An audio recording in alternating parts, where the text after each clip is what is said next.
What's good, YouTube? And welcome to the YCS slamming the market, starting with a meme. Ninjas was the round 6 feature match, but Dueling Book got flashed on the screen by a judge for card text. The VOD got deleted, it's been edited out of the video, but Ninjas were the feature match at 4-1, also performing well. So this got a ton of attention. I have friends who have actually bought this deck for the upcoming format, so it's not like people were just radio silent on it, but it was a sleeper rogue deck, and now people are super woke to it. And Mitsu here has been bought out towards $5 freaking. The Starlight is going only 13 listings. Also, you have Saizo, the secret rare, getting rebought out. So whoever actually bought into that originally for that first spike when the support got announced again, like, I guess you're winning and actually getting sales rates at this point, where I thought sales rate would be absolutely awful on this card. But yeah, that's what's happening exactly with Ninjas. Now, on Photon Hypernova, we've had release weekend, but we also had the last tier limit,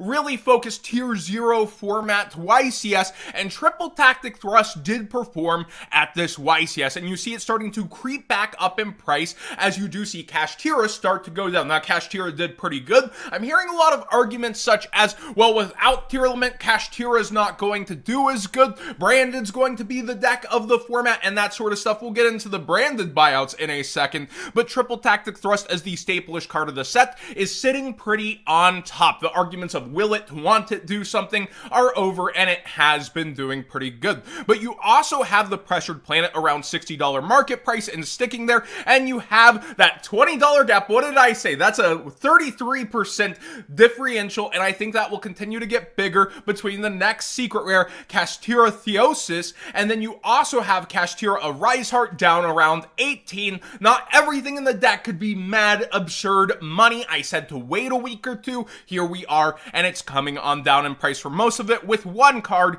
going, you know what, I'm worth the typical booster boxes, but the boosters themselves from that initial hype are still very far up, and having multiple good secret rares and a lot of really good ultra rares in terms of pricing is helping this set. Big welcome Labyrinth. I called this being 8 to 12. It's at the top of that range around 12. A lot of ultra sticking in at that $10 mark, and I think Konami's really learning at their newer ratio since Eternity Code, because ultras also got to be harder to get, that they can put a lot of things in this and still make a set very solid without choking it out to secret ratio. You also do have Striking Dragon here around 10. That's a bit surprising to me for a newer ultra, but again, Branded is getting a ton of attention, and you also have Dust Dragon up here as well, above Gravekeeper Inscription. Now, I gave DB Grinder a little bit of crap on this, like, haha, look at your predictions. My predictions actually going worse. I said Sargos was probably cheap, around 8 to 10. Here we are, it's around 3 to 4, and that's because of all the money that was going into Therion Regulus and being able to play that. Well, this card is way down in price.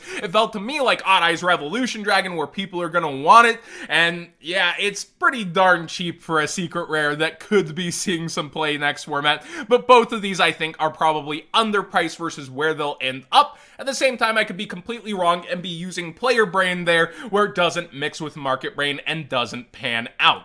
You can be here all year after year after year and make wrong calls for sure. Now, looking into Darkwing Blast, we have the other Kashtira cards also falling out. Fenrir here got super hyped during Banlist Day, and I said I think it will come down a little, but I do think it was underappreciated at 50. Here it's starting to settle more around 60. The lowest is 55, but it quickly goes to 60 on the front page. Unicorn, that's dedicated for the deck, right? This is coming back down where it was 25, and now it's back. Tons of listings around 2021. So Fenrir, again, more of a generic use. You can play it in other decks. Unicorn's going to be specifically for that. That's why they've had that huge difference in price. Cartesia, both the Starlight rare and her secret rare are even further up in price. This was already bubbling up towards the ban list, people seeing what was going to be played, and I've seen all over Yu-Gi-Oh! Twitter people saying that Branded will be taking over the format, that people are sleeping on it, oversleeping. Well,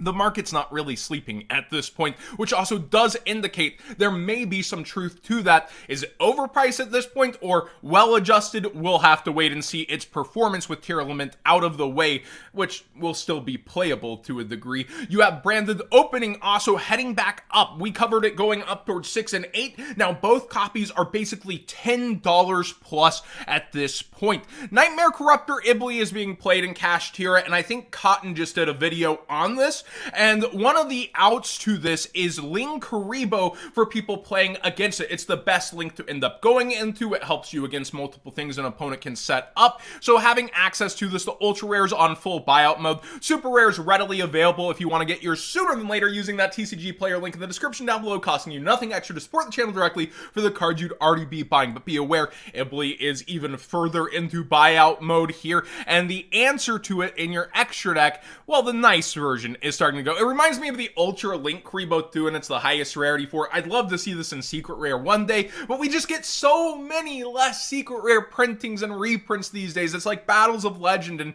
maybe if Konami throws us a bone, we get some extra secret reprints here and there. So I doubt we'll see a higher rarity, but I'd love to be proven wrong in something like Animation Chronicle. Artifact Lancia, good against D-Shifter, Banish decks, Cash Tier, that kind of stuff. It is peaking up even further beyond, despite Flunder going as one of the decks that would throw a D-Shifter at you, and it's towards $11, $12 here. There's tons of different versions you can pick and choose from, including, you know, Duelist Alliance Common, but if you want to play a nice version of this card, it is going up there in price. Labyrinth, still very, very expensive after talking about Big Welcome Labyrinth. I've actually seen people talk about being priced out of wanting to play this as a deck because so many people are taking it seriously because of the OCG results. The Welcome Labyrinth up there towards 45, the Starlight Rare continuing to rally, and just the collector rares on buyout mode now too, such as Ariana. So be aware, this deck, if you're playing the nice version, it has skyrocketed. If you have those cards for trade, might be a good time to actually get rid of some of them, but at the same time, yeah, I understand how frustrating it can be for a not top option that you wanted to play to end up being this expensive for sure. Illegal Knight, this is a penny stunk I called forever ago, but I thought it would be because the adventure token package would end up getting hit somewhere along the line. Well, it hasn't, but this card is starting to get noticed, traction, and go up. It's now a $3 card, so people are really into the adventure token package. The collector rares up even further than when we last covered it, and some of the options are still really way up in price for that.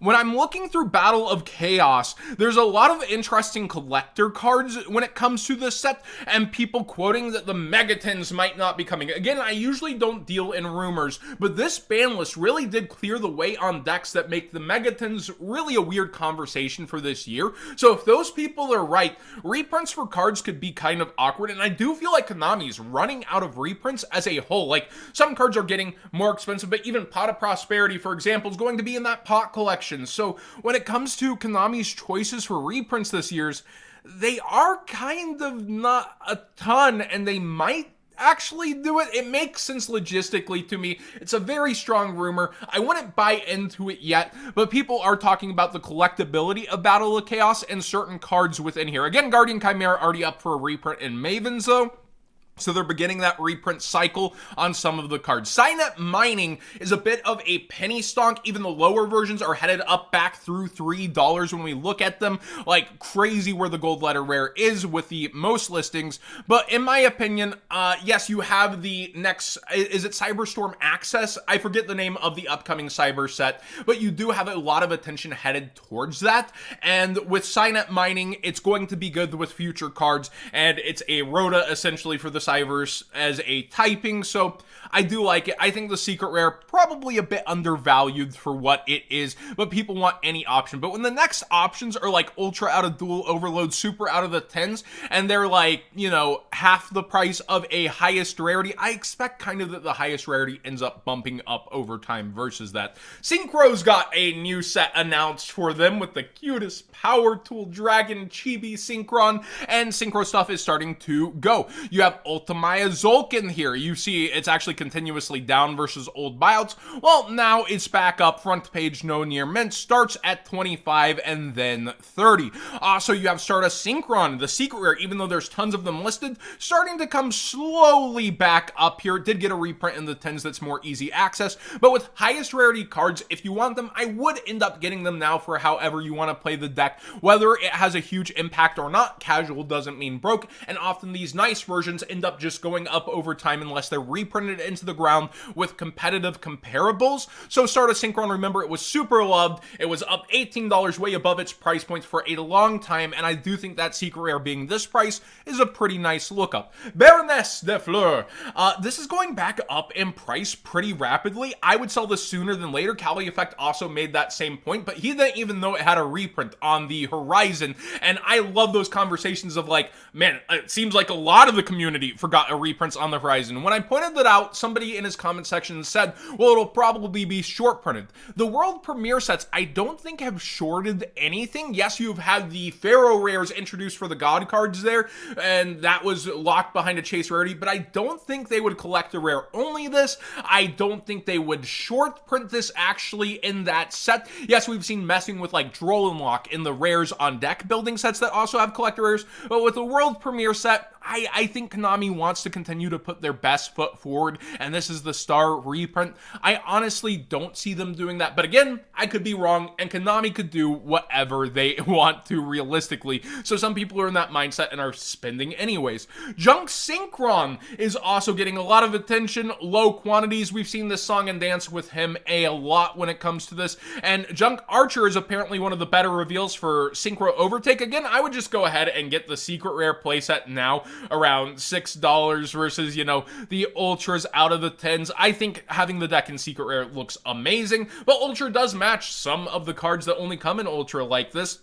But notably, well, I guess this is also super, but highest rarity. It's apparently the better reveal than Junk Warrior for getting Junk Synchron with that. And that's interesting to me that people are willing to spend so much towards an old variant for that little bit of best. But look at the old combos, like the level 1 Warriors for using this for a Goki combo and how crazy they would go when you have a realistic other option that's almost just as good. People will end up spending a little extra depending. So, Synchro hype, YCS hype, tons of things going on, including the memes turning into dollars. Let me know what you think in the comment section down below. Please subscribe if you haven't already. Give this video a thumbs up if you enjoyed the conversation. And again, just what a wild weekend it has been.